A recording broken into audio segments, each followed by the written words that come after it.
വയനാട് പുൽപ്പള്ളിയിൽ ജനവാസ മേഖലയിൽ ഇറങ്ങിയ കടുവയെ പിടികൂടാൻ ഇന്നും ദൗത്യം തുടരും. കടുവ ആക്രമണത്തിൽ വളർത്തുമൃഗങ്ങൾ നഷ്ടപ്പെട്ട കർഷക കുടുംബങ്ങൾക്ക് വനം വകുപ്പ് നഷ്ടപരിഹാര തുക കൈമാറി.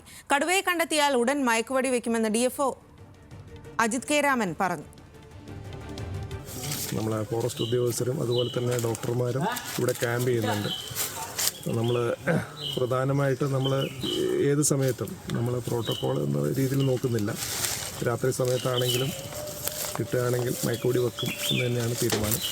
അതുമായിട്ട് തന്നെയാണ് നമ്മൾ ശ്രമങ്ങളെല്ലാം തന്നെ മുന്നോട്ട് കൊണ്ടുപോകുന്നത്.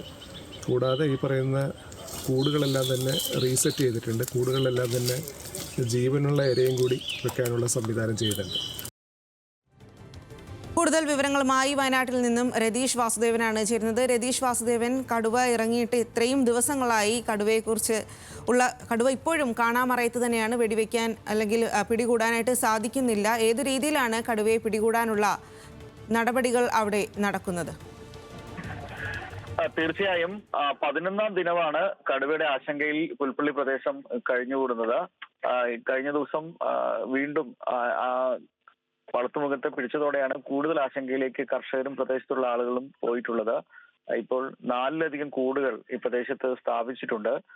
കടുവയുടെ സാന്നിധ്യം പല സമയങ്ങളിലും കണ്ടെത്താറുണ്ടെങ്കിലും അത് മയക്കുവെടി വെക്കുന്നതിനുള്ള സാധ്യതയിലേക്ക് എത്തിച്ചേരാറില്ല. കടുവയെ അത്തരം പ്രദേശങ്ങളിൽ കടുവയെ എത്തിക്കാനും അല്ലെങ്കിൽ കണ്ടെത്താനും സാധിക്കാത്തത് കൊണ്ടാണ് ഈ മയക്കുവെടി പലപ്പോഴും പ്രായോഗികമായി പോകാത്തത്. എന്തായാലും ഇത് സംബന്ധിച്ച് കൂടുതൽ ജാഗ്രതയോടെ വരും ദിവസങ്ങളിലും പരിശോധന തുടരാൻ തന്നെയാണ് RRTയുടെയും വനം വകുപ്പിന്റെയും ഒക്കെ തീരുമാനം.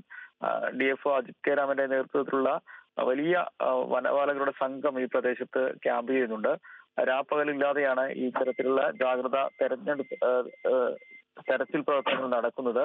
എന്തായാലും ജനങ്ങളിൽ ആശങ്കയുണ്ട് എന്നത് വളരെ യാഥാർത്ഥ്യമാണ്. കാരണം ഈ പ്രദേശത്തെ സാധാരണക്കാരായിട്ടുള്ള ആളുകളെ ഉപജീവനം ഉൾപ്പെടെ ഇല്ലാതാവുന്ന സാഹചര്യമായി 11 ദിവസമായി ഈ പ്രദേശത്തെ ക്ഷീരകർഷകർ ഉൾപ്പെടെ ഈ നാണ്യവിള എടുക്കുന്ന കർഷകർ ഉൾപ്പെടെ വലിയ പ്രതിസന്ധിയിലാണ്. തോട്ടങ്ങളിൽ ഇറങ്ങാൻ പറ്റാത്തൊരു സാഹചര്യമുണ്ട്. മാത്രവുമല്ല, ഇപ്പോൾ ഈ പ്രദേശത്ത് നിരോധനാജ്ഞ ഉൾപ്പെടെ പ്രഖ്യാപിച്ചിട്ടുണ്ട്. കാരണം ഈ മയക്കുവെടി വെക്കുന്നതിനുള്ള സൗകര്യപ്രദമായ ഒരു സാഹചര്യം ഒരുക്കുക എന്നതാണ് അതുകൊണ്ട് ഉദ്ദേശിക്കുന്നത്.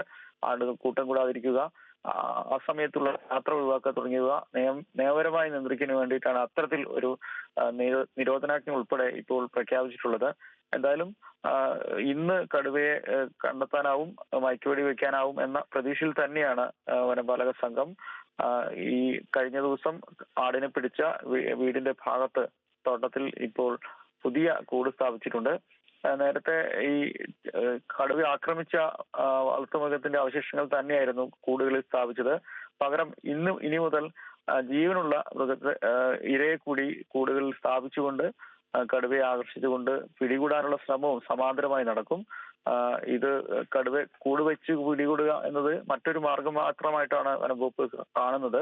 പ്രധാനമായും മയക്കുവെടി വെച്ച് വളരെ പൊടുന്നനെ കടുവയെ പിടികൂടാനാണ് ഇപ്പോഴും വനംവകുപ്പിന്റെ പ്രാഥമിക ശ്രമം.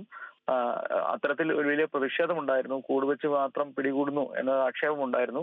പക്ഷെ അതങ്ങനെയല്ല, കൂട് വെച്ചും ആ ശ്രമവും നടത്തും. അതിനോടൊപ്പം തന്നെ ഈ മയക്കുവെടി വെച്ച് പിടികൂടുക എന്നത് ശരി രതീഷ്, എന്തായാലും മയക്കുവെടി വെച്ച് പിടികൂടാനുള്ള എല്ലാ സജ്ജീകരണങ്ങളും DFOയുടെ ഭാഗത്തു നിന്നും ഒരുങ്ങിയിട്ടുണ്ട്. ഇനി കടുവയെ കണ്ടെത്തുക എന്നുള്ളതാണ് ഏറ്റവും പ്രധാന ദൗത്യം.